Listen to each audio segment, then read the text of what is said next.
to hear what you can tell us about Professor Tolkien's influences, like fairy stories, the Bible, Norse mythology, and how that affected his writing of the book.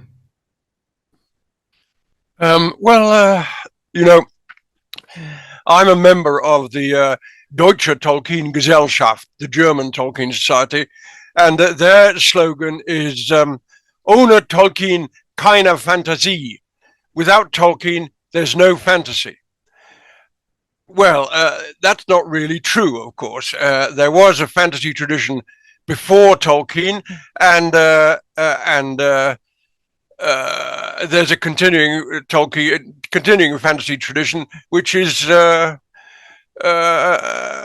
slightly detached from Tolkien. Though it's also true that there's nobody now writing fantasy who can evade the influence of Tolkien. It's just not possible. There are people who have tried very hard to do it, and I appreciate that, and I honor their effort.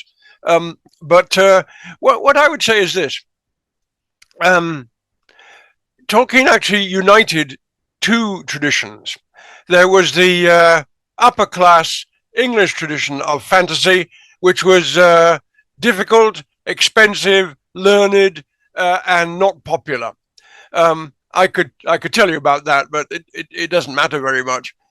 But at the same time, there was an American tradition of fantasy, which was largely produced in cheap magazines. I mean, Lord of the Rings cost 63 shillings, you know. How much did a copy of Weird Tales cost? 25 cents.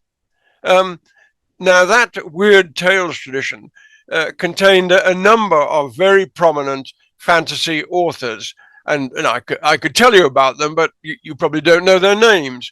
But it was a very strong tradition, and it's still a very continuing tradition. But Tolkien, I think, brought the two of them together, the learned and expensive tradition and the imaginative and cheap popular tradition. It isn't the case that he created fantasy, but he made popular fantasy ambitious.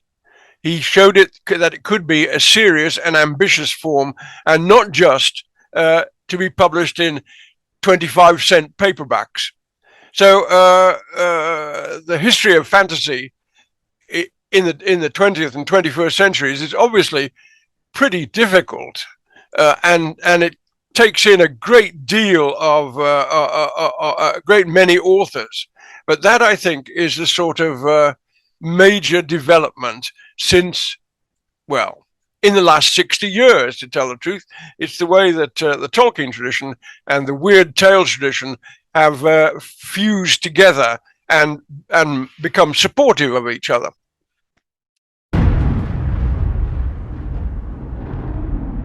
Hello everyone, thanks for watching this video.